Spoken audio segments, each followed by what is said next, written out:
Hello friends, welcome back. This is Kriti Verma. Welcome to my channel Biology Bite. Thyroid के बारे में आपने बहुत सुना होगा और बहुत सारे थायराइड के पेशेंट भी होते हैं। तो ये थायराइड क्या होता है, T3 एंड T4 क्या होता है, इन सारी बातों को आज हम डिस्कस करेंगे। जले पे नमक छिड़कना, इस मुहावरे की शुरुआत कहाँ से हुई होगी? मुझे एग्जैक्टली तो नहीं पता, बट नमक में होता है आयोडीन और घाव के ट्रीटमेंट के लिए आयोडीन का यूज़ सदियों से होता आ रहा है। तो क्या उस मुहावरे से कोई लेना देना है? अगर मसल्स बनाने हो तो क्या सब चीज़ें चाहिए होता है? मजबूत इरादे, training plan and protein shake. लेकिन इस सब से भी कोई फ़ायदा नहीं होगा अगर आपका थायराइड ग्लैंड साथ नहीं देगा तो, क्योंकि थायराइड ग्लैंड दो हार्मोन का फॉर्मेशन करता है। पहला है T3 जिसको ट्राई आयोडो थायरोनिन कहते हैं एंड सेकंड है T4 थायरोक्सिन। और ये हार्मोन्स हमारे मेटाबॉलिज्म को कंट्रोल करते हैं। अगर ज़्यादा थायराइड हार्मोन हो तो मेटाबॉलिज्म की स्पीड लिमिट से ज़्यादा बढ़ जाती है और अगर हार्मोन कम हो तो स्पीड काफ़ी कम हो जाती है और इस खराबी की वजह से मसल्स कमज़ोर हो जाती है। इतना ही नहीं, जिन्हें थायराइड की प्रॉब्लम होती है वो अक्सर थका हुआ महसूस करते हैं, हेयर फॉल होते रहते हैं, नेल्स टूटते रहते हैं, यहाँ तक कि कुछ लोगों में डिप्रेशन होने लगता है। बेसिकली आपकी पूरी ज़िंदगी में उथल पुथल हो जाती है। बट ये थायराइड ग्लैंड क्या होता है? थायराइड हमारे गले में होता है, सामने की तरफ एडम्स एप्पल के ठीक नीचे। इसके दो पार्ट होते हैं, एक आगे की तरफ और एक पीछे की तरफ। मोस्टली पीपल में इसका वेट ठीक एक ब्रेड के टोस्ट के इक्वल होता है, लाइक 20 से 30 ग्राम के बीच होता है। इतना छोटा होते हुए भी ये हमारे बॉडी का सबसे बड़ा हार्मोन ग्लैंड है। थायराइड जो दो हार्मोन्स बनाता है, T3 एंड T4, ये हार्मोन्स चेक करते हैं कि खाना ठीक से डाइजेस्ट हो और बॉडी को उससे शुगर ठीक से मिल जाए, हार्ट सही से बीट करे और बॉडी टेम्परेचर सही बना रहे और पूरा बॉडी ठीक से काम कर सके। अगर थायराइड ग्लैंड में स्वेलिंग आ जाए तो इसे गोइटर हो सकता है। ये जनरली आयोडीन की डेफिशिएंसी से होता है और गले में गांठ जैसे दिखता है, जैसा कि आप इस फिगर में देख रहे हैं।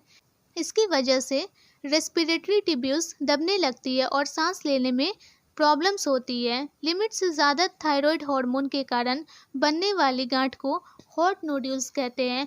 अगर हमारे बॉडी में लिमिट से ज़्यादा थायराइड हार्मोन का फॉर्मेशन हो रहा है तो उसकी वजह से जो गांठ बनेगी उसे हम हॉट नोड्यूल्स कहते हैं, जैसा कि आप यहाँ पे देख रहे हैं।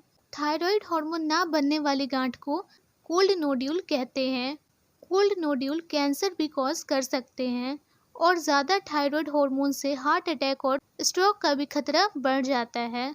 जैसे हम खाने में नमक डालते हैं, जिसे कॉमन लैंग्वेज में हम टेबल साल्ट या फिर कॉमन साल्ट कहा जाता है, जैसा कि आपने केमिस्ट्री में पढ़ा होगा। जो हम खाने में नमक यूज़ करते हैं उसे हम टेबल साल्ट या फिर कॉमन साल्ट कहते हैं।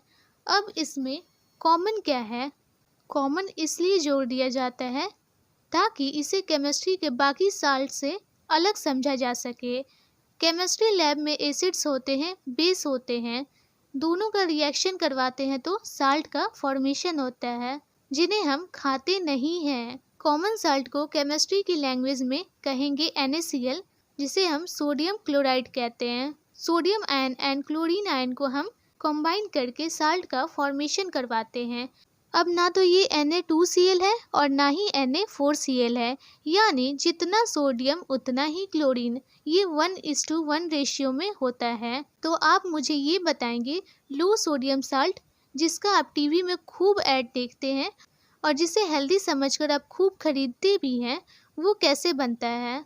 क्योंकि अगर हम सोडियम क्लोराइड से सोडियम को निकाल लेंगे तो साल्ट बनेगा ही नहीं। तो चालाकी यहाँ कंपनियों की ये है कि आपको वो 80 से 90% NaCl नहीं देते हैं, बाकी बचे 10 से 20% में वो KCl मिला देते हैं। K मीन्स पोटेशियम, वो सोडियम की जगह पोटेशियम मिला देते हैं मैक्सिमम अमाउंट में। इस तरह से आप सोडियम का सेवन कम कर पाते हैं और इसी जगह पोटेशियम आ जाता है। KCl हेल्थ के लिए कितना अच्छा होता है ये हम लोगों को भी क्लियर नहीं पता। Second thing is NaCl and KCl में आयोडीन तो है ही नहीं, तो फिर आयोडाइज साल्ट का क्या मतलब हुआ। NaCl के साथ साथ इसमें Na और Ki मिला दिया जाता है और ऐसा इसलिए किया जाता है क्योंकि आयोडीन लेने से थायराइड कंट्रोल में रहता है। तो साल्ट का साल्ट और आयोडीन का आयोडीन। थायराइड ग्लैंड जब ठीक से काम नहीं करता है तब दो चीज़ें हो सकती है, या तो वो लिमिट से ज़्यादा T3 एंड T4 हार्मोन बनाएगा या फिर लिमिट से कम। अगर वो लिमिट से ज़्यादा बनाएगा तो उसे हम हाइपरथायरॉयडिज्म कहते हैं, या फिर वो लिमिट से कम बनाएगा जिसे हम हाइपोथायरॉयडिज्म कहते हैं। इंडिया में हर 10 में से एक पीपल को हाइपोथायरॉयडिज्म है। मेल से ज़्यादा फीमेल में ये प्रॉब्लम होती है। प्रेगनेंसी में अगर थायराइड ठीक से काम नहीं करता तो एनीमिया हो सकती है। कुछ केसेस में मिसकैरेज भी हो सकता है, या फिर बच्चा होने के बाद खूब ब्लीडिंग, या फिर बच्चा होने के पहले प्लेसेंटा के खराब होने का खतरा बढ़ सकता है। बच्चे के ब्रेन और नर्वस सिस्टम के डेवलपमेंट के लिए थायराइड हार्मोन बहुत ही ज़रूरी होता है। इसकी सप्लाई बच्चे तक पहुंचती है प्लेसेंटा से, और इसीलिए माँ और बच्चे दोनों की सेहत के लिए थायराइड का समय रहते ट्रीटमेंट कराना बहुत ही ज़रूरी है। नहीं तो डिलीवरी समय से पहले हो सकती है और बर्थ के समय बच्चे का वज़न कम हो सकता है, यहाँ तक कि बच्चे की जान भी जा सकती है।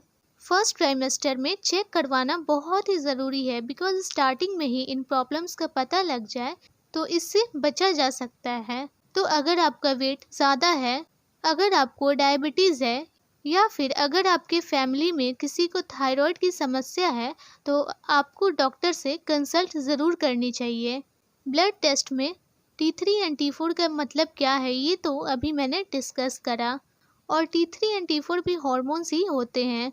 और हॉर्मोन्स का ख्याल हम कैसे रख सकते हैं, तो अच्छा खाइए, खूब सोइए, एक्सरसाइज कीजिए, दोस्तों से मिलिए और खुश रहिए। और अगर आपको इस वीडियो में कोई भी डाउट है तो आप मुझे कमेंट सेक्शन में लिखकर भेजें, and don't forget to subscribe my channel. Thank you.